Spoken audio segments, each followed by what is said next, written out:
profitez-en. C'est le dernier jour qui fait chaud. Salut. Non, je pense que vous n'avez pas compris. Salut à tous, c'est Ricardo et aujourd'hui on se retrouve pour une vidéo. Et aujourd'hui, on se retrouve pour le deuxième épisode de foot. Voilà, l'épisode 2 de l'épisode 2. Enfin, je vais trouver un surnom. De toute façon, je vais trouver un nom. C'est quoi? Je pense qu'il y en a certains qui se rappellent même plus. Ou peut-être qu'ils n'ont jamais vu d'ailleurs. En fait, épisode de foot, bon, alors c'est peut-être recopié sur d'autres youtubeurs beaucoup plus connus. Mais en fait, En fait, je parle de événements qui se passent, dans le football, par exemple, championnat ou tout match. Tout match qui se passe. Il y en a quoi à parler aujourd'hui? Bah déjà, on va parler du tirage au sort de la Ligue des Champions, mais pour les groupes, je fais une vidéo spéciale. J'ai déjà fait la première partie, la deuxième partie n'est même pas encore sortie, elle devait sortir hier. Enfin, je devais la faire hier parce que je l'ai même pas faite. Je la sors demain, normalement, si tout va bien. Et le tirage de la Ligue Europa, ça on va en parler parce que je ne ferai pas de pronostic particulier pour la Ligue Europa. On va parler de la Ligue Europa. Alors, on va parler notamment de Saint-Etienne et de Rennes, qui sont nos deux clubs français qui représentent en Ligue Europa.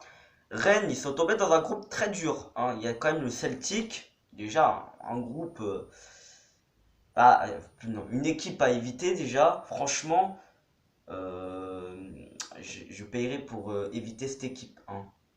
Franchement. Bon, après, je me souviens plus tout à fait. Je crois qu'il y a un groupe merdique dans leur groupe à Rennes. Non, une équipe merdique plutôt. Après, j'ai pas trop suivi le tirage de la Ligue Europa, mais j'ai vu à peu près tous les groupes. Il y a aussi le groupe de Saint-Etienne, il y a Wolfsburg. Wolfsburg. C'est un très bon club, hein. Mais Saint-Etienne, pour moi, peut sortir de son groupe assez facilement. Plus facilement que Rennes, en tout cas. Parce qu'avec le Celtic, c'est pas simple. Attends, on va voir ça. Donc voilà, Rennes sont tombés contre deux grosses équipes dans leur groupe. Celtic, Lazio et Cluj. Voilà. Donc ça va être dur. Et puis Saint-Etienne, ils sont tombés quand même dans un groupe plus simple. Je pense qu'ils peuvent finir deuxième, voire premier quand même. Ils sont tombés face à Wolfsburg. Alexandria, c'est un club inconnu. Et Gent, je crois que c'est un club belge. Alors franchement, Saint-Etienne, je le vois finir premier de leur groupe. Rennes, il est possible qu'ils peuvent peut-être finir deuxième, mais je les vois se faire éliminer. Voilà. Voilà, je suis méchant, mais je les vois se faire éliminer. Bien sûr, le club aussi de mon club de cœur Porto sont tombés face à Feyenoord, Rangers, Young Boys. Ils vont finir premier sans problème, hein. Voilà, il n'y a rien à dire. Porto sont largement plus forts que ces trois-là, mais il faut faire attention aux Young Boys de Berne et à Feyenoord, je sais pas. Rangers, c'est un club écossais, je crois. Ça va pas être facile. C'est un club plutôt homogène, mais pas trop parce que Porto est quand même censé être supérieur.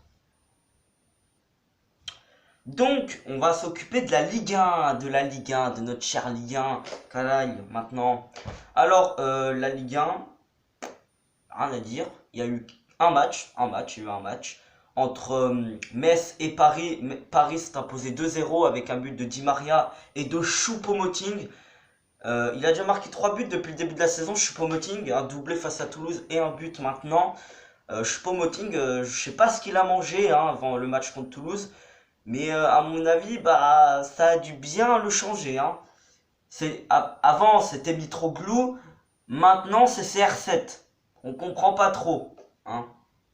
Voilà. Il y a Lyon-Bordeaux aussi. Lyon-Bordeaux.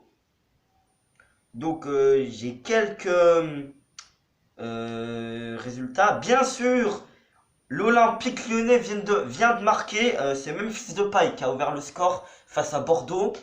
1-0 pour Lyon. Voilà, Memphis Depay qui ouvre le score. Après, j'ai pas trop de matchs de Ligue 1. Par contre, j'ai des matchs de Ligue 2, si ça vous intéresse. Donc voilà. Alors ici, là, je sais pas si vous voyez. Ah bah vous voyez pas, c'est pas grave. Je vais vous dire des scores de matchs importants. Osasuna, un club promu de la deuxième division, mène au score face au FC Barcelone 1-0. Depuis je sais pas là combien de minutes, depuis le tout début je crois. Ensuite, Milan, Brescia, ça vient de commencer, voilà. Milan, Balotelli face à son ancien club. Je sais pas s'il joue aujourd'hui, mais j'ai pas regardé la compo, je regarde pas le compo. En Ligue 2, Havre a défoncé le Stade Malherbe de Caen, 3-0. Caen qui est ancien Ligue 1, hein. Ils se sont fait reléguer à la dernière journée par Dijon en Ligue 2. Ensuite, bon, j'ai rien à vous redire. Séville qui fait match nul face au Celta Vigo, un but partout. Leicester qui gagne 3-1 Bournemouth, je sais pas comment ça dit. Schalke 04 qui est de retour, qui bat le Hertha Berlin 3-0, le Schalke 04 qui la saison dernière aurait pu se faire reléguer, hein. Ils étaient au bord de la relégation, on va pas dire qu'ils allaient se faire reléguer, ils étaient quand même un peu loin, mais pas trop quand même. En Ligue 2, Lorient perd face à un Guingamp 1-0, Guingamp qui est un ancien Ligue 1 aussi, mais eux, contrairement à Caen, ils ne sont pas fait démonter, ils ont gagné. Ensuite, Manchester United, hein, je suppose, on fait match nul face à Southampton 1-1. Ensuite, Chelsea qui ont fait le RB Leipzig qui ont gagné 3-1 face à Mönchengladbach. Chelsea qui ont fait match nul 2 buts partout face à Sheffield United, un promu. Et puis bien sûr la victoire là non, il y a encore deux trucs. Manchester City, bon, qui défonce tout le monde de toute façon, 4-0 Brighton. Ils battent Brighton 4-0. Et puis le Bayern Munich qui défonce le Mainz 0-5. On va parler du Bayern parce qu'il y a un but du Bayern, j'ai vu. Second poteau de Pavard est de retour, les amis. Alors allez voir le résumé du Bayern. Il y a Pavard qui a marqué son premier but avec le Bayern. J'ai vu le but. Oh là là, je sais pas ce qu'il a avec les reprises de volée, Pavard. Il en a remis une. Elle n'est pas tout à fait pareille. Mais ça y ressemble, hein, ça y ressemble. Même les commentateurs de Beansport ont pensé que c'était Lewandowski qui avait marqué alors que c'est Pavard. C'est Pavard qui a marqué. Une reprise de volée. Alors je vous invite à aller voir la vidéo. Mais franchement il est pas mal.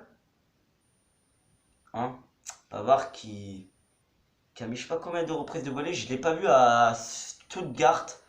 Mais en tout cas je vais pouvoir le suivre au Bayern. C'est plutôt pas mal. On va parler aussi des transferts. Voilà. Des derniers jours. Navas va peut-être venir à Paris.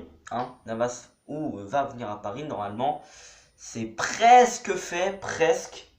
Voilà. Il devrait venir à Paris. Normalement. Bon, ça, Neymar qui s'éloigne du Barça. Voilà, le PSG qui a refusé la dernière offre du Barça. Ou l'avant-dernière, la dernière. Voilà. On a aussi Alexis Sanchez qui est allé à l'Inter de Milan. Voilà, Alexis Sanchez qui a rejoint le club interiste. Pourquoi je parle plus? Alors, après je sais pas vous, mais franchement, l'Inter de Milan, c'est un club à suivre cette saison. Franchement, je vous dis de suivre ce club parce qu'il est pas mal. Icardi qui s'approche de la sortie. Alors, il pourrait aller à Paris, il pourrait aller à la Juve et même à Monaco. Hein, il est annoncé du côté des Rochers. Voilà, du Rocher, pardon. Alors voilà. On a Stanley Nsoki qui a signé à Nice. Voilà, Nice. Qui pourrait devenir un futur très bon club. Qui a été racheté par un Anglais, je crois. Je sais pas comment il s'appelle. Enfin, je sais plus comment il s'appelle. On verra. Donc en tout cas, on reparlera de ça. Là, la semaine prochaine. Normalement samedi, hein, si tout va bien. On se retrouve demain pour la deuxième partie des pronos de la Ligue des Champions. Je vous laisse. Salut.